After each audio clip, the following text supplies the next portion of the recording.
आदाब, मेरा नाम है रीबा खान और आप देख रहे हैं मैं मीडिया। देश में पिछले कई महीनों से कई जगहों पर पेट्रोल का प्राइस 100 रुपये के ऊपर चल रहा है। 16 जून को राजस्थान के गंगानगर में पेट्रोल का दाम 107 रुपये प्रति लीटर तक पहुंच गया है। इन बढ़ते हुए दामों पर विपक्षी नेता भी अलग अलग तरह से सरकार की आलोचना करते आ रहे हैं। फरवरी में तेजस्वी यादव ने साइकिल रैली निकालकर विरोध किया।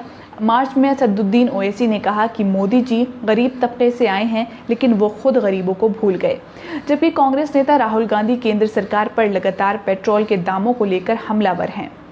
19 मई को राहुल ने सरकार को घेरते हुए ट्विटर पर प्रश्न किया कि मोदी सरकार ने क्या बढ़ाया, जिसका जवाब उन्होंने खुद लिखा कि जीएसटी व पेट्रोल डीजल के खाद्य दाम। लेकिन लगता है कि सरकार को विपक्ष के सवाल बिल्कुल पसंद नहीं आ रहे हैं, क्योंकि पेट्रोलियम मंत्री धर्मेंद्र प्रधान ने इन सवालों के जवाब में तर्क दिया कि हम मानते हैं कि तेल के दाम लोगों के लिए समस्याजनक हैं, लेकिन एक साल में वैक्सीन पर 35,000 करोड़ खर्च किया गया है।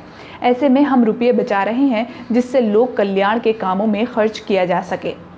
बिहार में पप्पू यादव अपने शब्दों में पीएम मोदी पर लगातार हमला करते रहते हैं।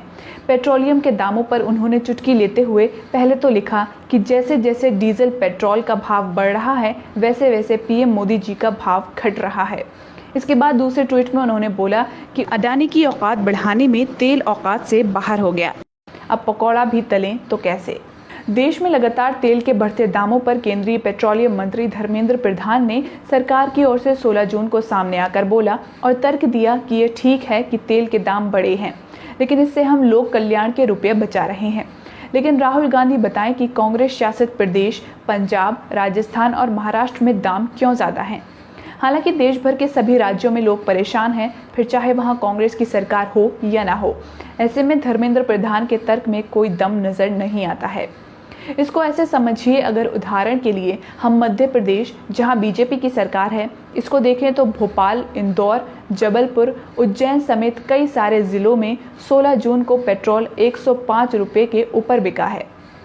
बिहार में पेट्रोल के दामों पर नजर डालें तो यहाँ भी औरंगाबाद, भागलपुर, सुपौल, किशनगंज समेत कई जिलों में पेट्रोल 100 रुपये से ऊपर बिक रहा है और बाकी जगहों पर भी 100 रुपये के आसपास ही लोग पेट्रोल खरीद रहे हैं। पेट्रोल हो या डीजल, जब भी आप पंप पर जाते हैं तो जितने भी रुपए आपसे लिए जाते हैं उसमें भाड़ा, उत्पादक शुल्क यानी एक्साइज ड्यूटी, डीलर का कमीशन और वेट शामिल होता है। इसमें सबसे बड़ा हिस्सा केंद्र सरकार के द्वारा लगाए जाने वाले उत्पादक शुल्क का और फिर राज्य सरकार का वेट होता है। इसे आसानी से समझाने के लिए यहाँ पर आपको उदाहरण के लिए 16 जून का इंडियन ऑयल का डेटा देखना चाहिए। पेट्रोल का ये डेटा देश की राजधानी दिल्ली का है।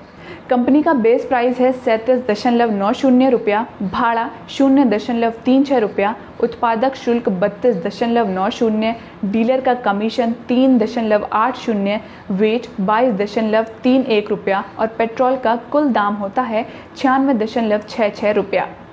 बात करें दिल्ली में डीजल की तो कंपनी का बेस प्राइस है 29.90 रुपया, भाड़ा लगता है 0.33 रुपया, उत्पादक शुल्क है 31.80, डीलर का कमीशन 2.50, वेट लगता है 12.79 रुपया और डीजल का कुल दाम बैठता है 87.41 रुपया। इन सभी को जोड़कर देखते हैं तो दिल्ली में जनता 1 लीटर पेट्रोल के लिए करीब 97 रुपये देती है। इस तरह आप समझ सकते हैं कि देश में हर जगह केंद्र सरकार आम जनता से सबसे ज़्यादा करीब 33 रुपया 1 लीटर पेट्रोल पर ले रही है। दिल्ली सरकार करीब 22 रुपया वेट लेती है, लेकिन वेट को राज्य सरकार अपने हिसाब से जनता से अलग अलग वसूलती है। फिलहाल के लिए इतना ही। ये खबर आपके लिए हमारे साथी ब्रिजेश गोस्वामी ने लिखी है। वीडियो आपको कैसा लगा कमेंट में ज़रूर बताइए। ये वीडियो अगर आप यूट्यूब पर देख रहे हैं तो चैनल को सब्सक्राइब कर लीजिए, फेसबुक पर हैं तो पेज को फॉलो कर सकते हैं, ट्विटर और इंस्टाग्राम पर आप हमें @मैं मीडिया हूँ के जरिए भी जुड़ सकते हैं।